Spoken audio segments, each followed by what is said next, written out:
এক রহস্যময় দরজা, পাহারা দিচ্ছে দুই নাগ। তাদের মূর্তি খোদাই আছে দরজার গায়ে। পেছনে গোপন প্রকোষ্ঠে রাখা আছে অতুল ঐশ্বর্য। যুগ যুগ ধরে এই রহস্যময়তার সাক্ষী পদ্মনাভ স্বামী মন্দিরে, কেরালার তিরুবনন্তপুরমে। এই তীর্থস্থান ৫,০০০ বছরের প্রাচীন। কলিযুগ শুরুর দিনে নাকি তৈরির কাজ আরম্ভ হয়েছিল। তারপর বিভিন্ন সময়ে সংস্কার সাধন করেছেন নানা শাসক। সবথেকে উল্লেখযোগ্য হলেন ষোড়শ শতকের চের বংশীয় রাজারা। এ বংশের প্রতিষ্ঠাতা ছিলেন সাধক কুলশেখর আলওয়ার। বর্তমানে তাভঙ্করের রাজবংশই এই মন্দিরের রক্ষণাবেক্ষণ করে। রাজাদের উপাধি হল পদ্মনাভ দাস, অর্থাৎ বিষ্ণুর সেবক। বিষ্ণুর ১০৮টি দিব্য দেশমের মধ্যে অন্যতম এই মন্দির। ভগবান বিষ্ণু এখানে অনন্ত শয়ানী।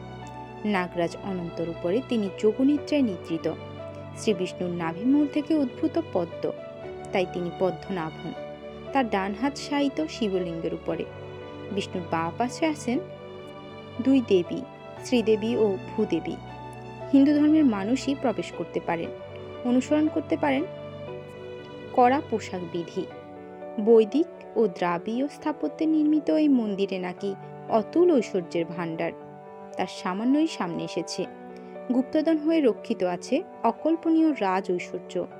বিশ্বের মধ্যে ধনীতম মন্দির এটি। মন্দিরে আছে মোট ৬টি গুপ্ত প্রকোষ্ঠ, ধনরত্নে পরিপূর্ণ। কথিত চের রাজারা অভাবনীয় সম্পত্তি মন্দিরে লুকিয়ে রেখেছিলেন। ৬টি প্রকোষ্ঠের মধ্যে ৫টি খোলা হয়েছে, একটি বাদে। রহস্যময় দ্বিতীয় প্রকোষ্ঠ, দেবমূর্তির সবথেকে কাছে আছে সেটি, এবং টেম্পল ট্রেজারির মালিকানাও নেই ওর উপরে। কয়েক বছর আগে সুপ্রিম কোর্ট ৭ সদস্যের কমিটি তৈরি করে। মন্দিরের ট্রাস্টি বোর্ডের সামনে সেই কমিটি উদ্যোগ নেয় প্রকোষ্ঠ খোলার। উন্মুক্ত করা হয় ৫টি প্রকোষ্ঠ, কিন্তু বহু চেষ্টাতেও খোলা যায়নি দ্বিতীয়টি। কিন্তু বাকি ৫টিতে কি ছিল?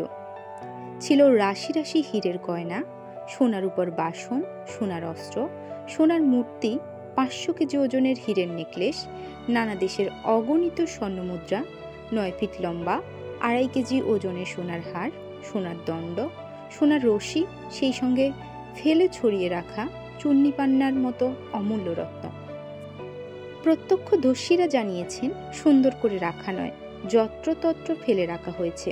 কিছু বাক্সে, কিছু মাটির বাসনে, কিছু তামার পাত্রে উপচে পড়ছে গুপ্তধনের ভাণ্ডার।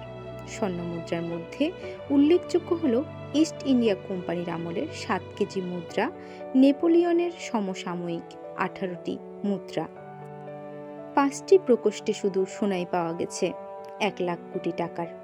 প্রচলিত বিশ্বাস, না খুলতে পারা দ্বিতীয় ঘরে আছে এর থেকে বেশি ঐশ্বর্য। বহু প্রয়াসেও খোলেনি সেই দরজা। সেরা কর্মকারও ব্যর্থ হয়েছে মরচে ধরা প্রাচীন তালা খুলতে। প্রাচীন জনশ্রুতি হলো কোনো প্রযুক্তি এই দরজা খুলবে না। একমাত্র প্রকৃত জ্ঞানী সাধু বা ত্রান্তিকই দ্বার উদ্ঘাটন করতে পারবেন, নাগবন্ধন মন্ত্র এবং গরুর মন্ত্র দ্বারা। কারণ স্বয়ং অনন্তনাগ পাহারা দিচ্ছে এই প্রকোষ্ঠ। প্রক্রিয়ায় কোনো রকম বিচ্যুতি হলে নাকি অশুভ প্রভাব অনিবার্য। যদিও প্রাক্তন সিএজি বিনোদ রায় এই রহস্য মানতে নারাজ। তার দাবি ১৯৯০ সাল থেকেই অন্তত ৭ বার এই প্রকোষ্ঠ খোলা হয়েছে, কিন্তু ভিতরে কি রাখা আছে তা প্রকাশ করা হয়নি। এটা মানতে বাধা নেই, ভারতে যদি কোথাও এল ডরডো থাকে তা নিঃসন্দেহে কেরালার পদ্মনাভ স্বামী মন্দির।